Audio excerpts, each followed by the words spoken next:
ओम शांति। 6 दिसंबर 2024। बाबा के महावाक्य। मीठे बच्चे, तुम अभी पुरुषोत्तम संगम युग पर हो। तुम्हें यहाँ रहते नई दुनिया को याद करना है और आत्मा को पावन बनाना है। प्रश्न: बाप ने तुम्हें ऐसी कौन सी समझ दी है जिससे बुद्धि का ताला खुल गया? उत्तर: बाप ने इस बेहद अनादि ड्रामा की ऐसी समझ दी है जिससे बुद्धि पर जो गॉड्रेज का ताला लग गया था वह खुल गया। पत्थर बुद्धि से पारस बुद्धि बन गए। बाप ने समझ दी है कि इस ड्रामा में हर एक एक्टर का अपना अपना अनादि पार्ट है। जिसने कल्प पहले जितना पढ़ा है वह अभी भी पढ़ेंगे। पुरुषार्थ कर अपना वर्षा लेंगे। ओम शांति। रूहानी बच्चों प्रति रूहानी बाप बैठ सिखलाते हैं। जब से बाप बना है तब से ही टीचर भी है, तब से ही फिर सतगुरु के रूप में शिक्षा दे रहे हैं। यह तो बच्चे समझते ही हैं, जबकि वह बाप टीचर गुरु है तो छोटा बच्चा तो नहीं है ना। ऊंच ते ऊंच, बड़े ते बड़ा है। बाप जानते हैं ये सब मेरे बच्चे हैं। ड्रामा प्लान अनुसार पुकारा भी है कि आ करके हमको पावन दुनिया में ले चलो, परंतु समझते कुछ नहीं है। अभी तुम समझते हो पावन दुनिया सतयुग को, पतित दुनिया कलयुग को कहा जाता है। कहते भी हैं आ करके हमको रावण की जेल से लिबरेट कर, दुखों से छुड़ाकर अपनी शांति धाम सुख धाम में ले चलो। नाम दोनों अच्छे हैं, मुक्ति जीवन मुक्ति व शांति धाम सुख धाम। सिवाय तुम बच्चों के और कोई की बुद्धि में नहीं है कि शांति धाम कहाँ सुख धाम कहाँ होता है। बिल्कुल ही बेसमझ है। तुम्हारी एम ऑब्जेक्ट ही समझदार बनने की है। बेसमझों के लिए एम ऑब्जेक्ट होती है कि ऐसा समझदार बनना है, सभी को सिखलाना है। यह है एम ऑब्जेक्ट, मनुष्य से देवता बनना। यह है ही मनुष्यों की सृष्टि, वह है देवताओं की सृष्टि। सतयुग में है देवताओं की सृष्टि, तो जरूर मनुष्यों की सृष्टि कलयुग में होगी। अब मनुष्य से देवता बनना है तो जरूर पुरुषोत्तम संगम युग भी होगा। वह है देवताएं, यहाँ है मनुष्य। देवताएं हैं समझदार, बाप ने ही ऐसा समझदार बनाया है। बाप जो विश्व का मालिक है, भल मालिक बनता नहीं है, परंतु गाया तो जाता है ना। बेहद का बाप बेहद का सुख देने वाला है। बेहद का सुख होता ही है नई दुनिया में, और बेहद का दुख होता है पुरानी दुनिया में।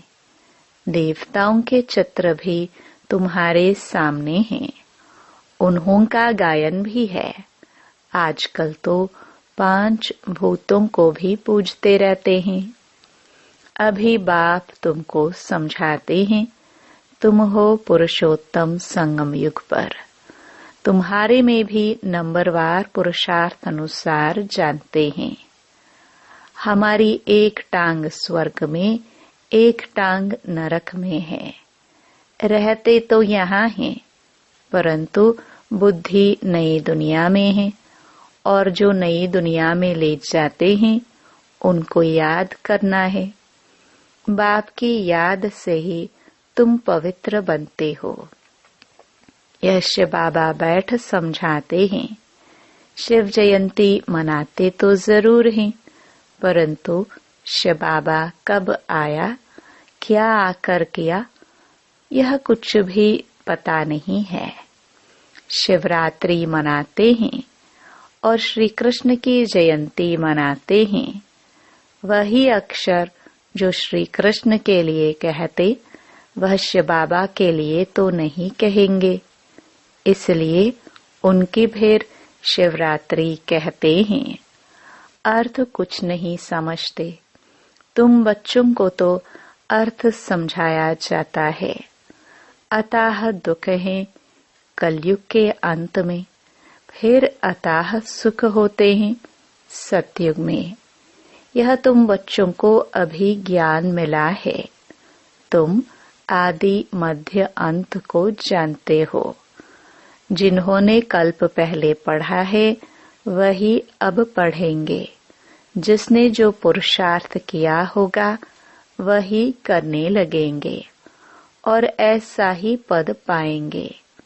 तुम्हारी बुद्धि में पूरा चक्र है। तुम ही ऊंच ते ऊंच पद पाते हो, फिर तुम उतरते भी ऐसे हो। बाप ने समझाया है, यह जो भी मनुष्यों की आत्माएं हैं, माला है ना, सब नंबरवार आती हैं। हर एक एक्टर को अपना अपना पार्ट मिला हुआ है। किस समय किसको क्या पार्ट बजाना है। यह अनादि बना बनाया ड्रामा है जो बाप बैठ समझाते हैं। अब जो तुमको बाप समझाते हैं वह अपने भाइयों को समझाना है। तुम्हारी बुद्धि में है कि हर 5000 वर्ष बाद बाप आकर हमको समझाते हैं, हम फिर भाइयों को समझाते हैं। भाई भाई आत्मा के संबंध में हैं। बाप कहते हैं, इस समय तुम अपने को अशरीरी आत्मा समझो। आत्मा को ही अपने बाप को याद करना है पावन बनने लिए। आत्मा पवित्र बनती है तो फिर शरीर भी पवित्र मिलता है। आत्मा अपवित्र तो जेवर भी अपवित्र। नंबरवार तो होते ही हैं। फीचर्स, एक्टिविटी एक न मिले दूसरे से। नंबरवार सब अपना अपना पार्ट बजाते हैं, फर्क नहीं पड़ सकता। नाटक में वही सीन देखेंगे जो कल देखी होगी, वही रिपीट होगी ना। यह फिर बेहद का और कल का ड्रामा है। कल तुमको समझाया था, तुमने राजाई ली, फिर राजाई गवाई। आज फिर समझ रहे हो राजाई पाने लिए। आज भारत पुराना नरक है, कल नया स्वर्ग होगा। तुम्हारी बुद्धि में है अभी हम नई दुनिया में जा रहे हैं, श्रीमत पर श्रेष्ठ बन रहे हैं। श्रेष्ठ जरूर श्रेष्ठ सृष्टि पर रहेंगे। यह लक्ष्मी नारायण श्रेष्ठ है तो श्रेष्ठ स्वर्ग में रहते हैं। जो भ्रष्ट हैं वो नरक में रहते हैं। यह राज तुम अभी समझते हो। इस बेहद के ड्रामा को जब कोई अच्छी रीति समझे तब बुद्धि में बैठे। शिवरात्रि भी मनाते हैं परंतु जानते कुछ भी नहीं है। तो अब तुम बच्चों को रिफ्रेश करना होता है। तुम फिर औरों को भी रिफ्रेश करते हो। अभी तुमको ज्ञान मिल रहा है, फिर सद्गति को पालेंगे। बाप कहते हैं, मैं स्वर्ग में नहीं आता हूँ। मेरा पाठ ही है पतित दुनिया को बदल पावन दुनिया बनाना। वहाँ तो तुम्हारे पास कारुण का खजाना होता है, यहाँ तो कंगाल हैं। इसलिए बाप को बुलाते हैं, आकर बेहद का वर्षा दो। कल्प कल्प बेहद का वर्षा मिलता है, फिर कंगाल भी हो जाते हैं। चित्रों पर समझाओ तब समझ सके। पहले नंबर में लक्ष्मी नारायण, फिर 84 जन्म लेते मनुष्य बन गए। यह ज्ञान अभी तुम बच्चों को मिला है। तुम जानते हो, आज से 5000 वर्ष पहले आदि सनातन देवी देवता धर्म था, जिसको वैकुंठ, पैराडाइज, डेटी वर्ल्ड भी कहते हैं। अभी तो नहीं कहेंगे, अभी तो डेविल वर्ल्ड है। डेविल वर्ल्ड की एंड, डेटी वर्ल्ड की आदि का अब है संगम। यह बातें अभी तुम समझते हो और कोई के मुख से सुन ना सको। बाप ही आकर इनका मुख लेते हैं। मुख किसका लेंगे समझते नहीं है। बाप की सवारी किस पर होगी?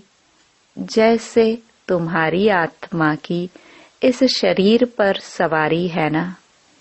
शिव बाबा को अपनी सवारी तो है नहीं, तो उनको मुख जरूर चाहिए, नहीं तो राजयोग कैसे सिखाए? प्रेरणा से तो नहीं सिखाएंगे। तो ये सब बातें दिल में नोट करनी है। परमात्मा की भी बुद्धि में सारी नॉलेज है ना, तुम्हारी भी बुद्धि में यह बैठना चाहिए।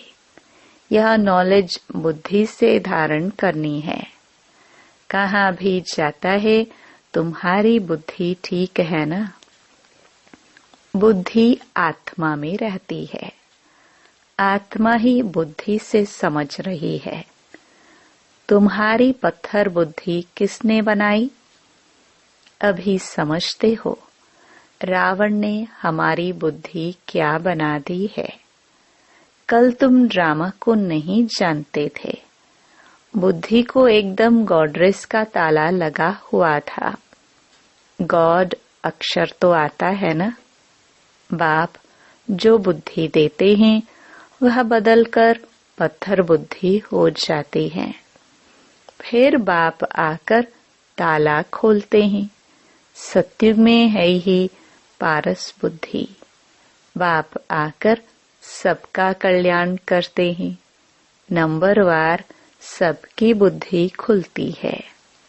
फिर एक दो के पीछे आते रहते हैं। ऊपर में तो कोई रह ना सके, पतित वहां रह ना सके। बाप पावन बनाकर पावन दुनिया में ले जाते हैं। वहां सब पावन आत्माएं रहती हैं। वह है निराकारी सृष्टि। तुम बच्चों को अभी सब मालूम पड़ा है, इसलिए अपना घर भी जैसे बहुत नजदीक दिखाई पड़ता है। तुम्हारा घर से बहुत प्यार है। तुम्हारे जैसा प्यार तो कोई का है नहीं। तुम्हारे में भी नंबरवार है। जिनका बाप के साथ लव है, उनका घर के साथ भी लव है। मुरब्बी बच्चे होते हैं ना, तुम समझते हो। यहाँ जो अच्छी रीति पुरुषार्थ कर मुरब्बी बच्चा बनेंगे, वही ऊंच पद पाएंगे। छोटे अथवा बड़े शरीर के ऊपर नहीं है। ज्ञान और योग में जो मस्त है वह बड़े हैं। कई छोटे छोटे बच्चे भी ज्ञान योग में तीखे हैं, तो बड़ों को पढ़ाते हैं। नहीं तो कायदा है बड़े छोटों को पढ़ाते हैं।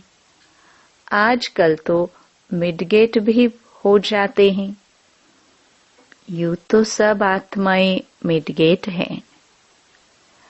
आत्मा बिंदी है, उनका क्या वजन करे? सितारा है। मनुष्य लोग सितारा नाम सुन ऊपर में देखेंगे।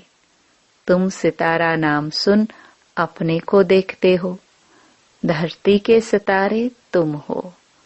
वह है आसमान के जो जड़ है, तुम चैतन्य हो। उनमें तो फेर बदल कुछ नहीं होता। तुम तो 84 जन्म लेते हो। कितना बड़ा पाठ बजाते हो।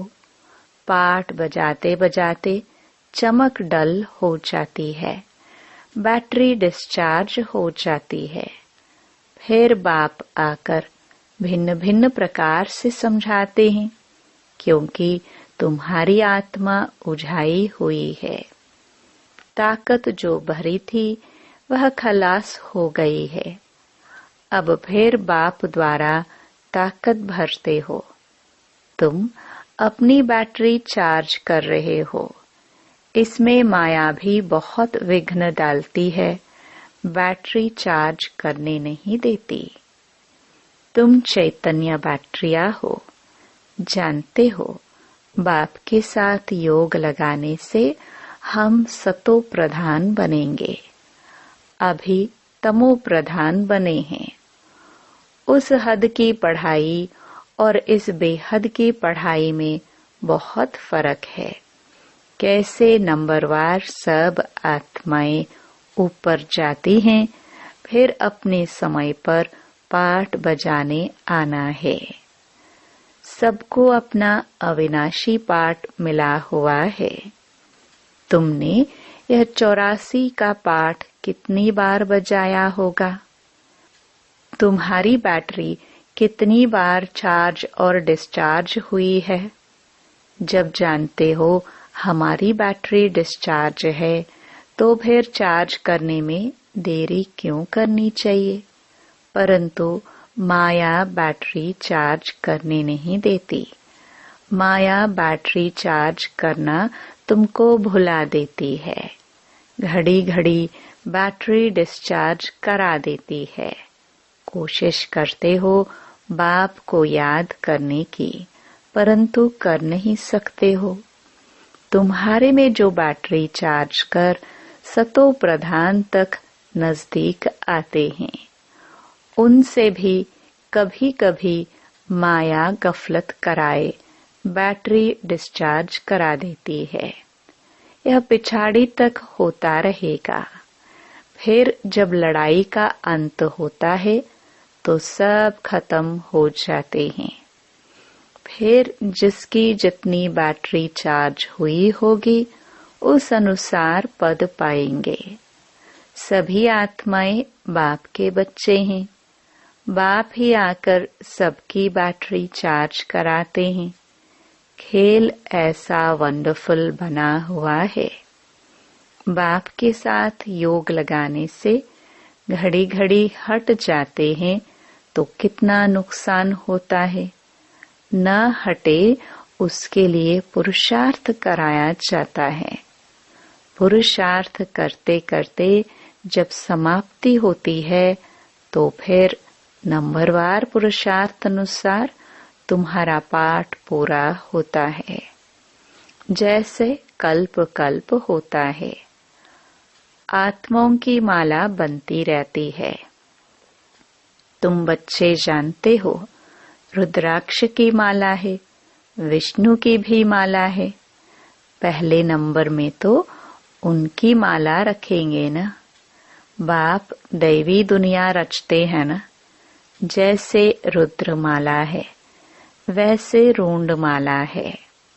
ब्राह्मणों की माला अभी नहीं बन सकेगी, बदली सदली होती रहेगी। फाइनल तब होंगे जब रुद्र माला बनेगी। यह ब्राह्मणों की भी माला है, परंतु इस समय नहीं बन सकती। वास्तव में प्रजापिता ब्रह्मा की सब संतान हैं। शिव बाबा के संतान की भी माला है। विष्णु की भी माला कहेंगे। तुम ब्राह्मण बनते हो तो ब्रह्मा की और शिव की भी माला चाहिए। ये सारा ज्ञान तुम्हारी बुद्धि में नंबरवार है। सुनते तो सभी हैं, परंतु कोई का उस समय ही कानून से निकल जाता है। सुनते ही नहीं, कोई तो पढ़ते ही नहीं, उनको पता ही नहीं भगवान पढ़ाने आए हैं। पढ़ते ही नहीं है। यह पढ़ाई तो कितनी खुशी से पढ़नी चाहिए। अच्छा, मीठे मीठे सिखिलदे बच्चों प्रति माता पिता बाप दादा का याद प्यार और गुड मॉर्निंग। रूहानी बाप की रूहानी बच्चों को नमस्ते। धारणा के लिए मुख्य सार। पहला, याद की यात्रा से आत्मा रूपी बैटरी को चार्ज कर सतो प्रधान तक पहुंचना है। ऐसी कोई गफलत नहीं करनी है जो बैटरी डिस्चार्ज हो जाए। दूसरा, मुरब्बी बच्चा बनने के लिए बाप के साथ साथ घर से भी लव रखना है। ज्ञान और योग में मस्त बनना है। बाप जो समझाते हैं वह अपने भाइयों को भी समझाना है। वरदान, एक बाप को अपना संसार बनाकर सदा एक की आकर्षण में रहने वाले कर्म बंधन मुक्त भव। सदा इसी अनुभव में रहो कि एक बाप, दूसरा न कोई, बस एक बाबा ही संसार है और कोई आकर्षण नहीं, कोई कर्म बंधन नहीं। अपने किसी कमजोर संस्कार का भी बंधन न हो।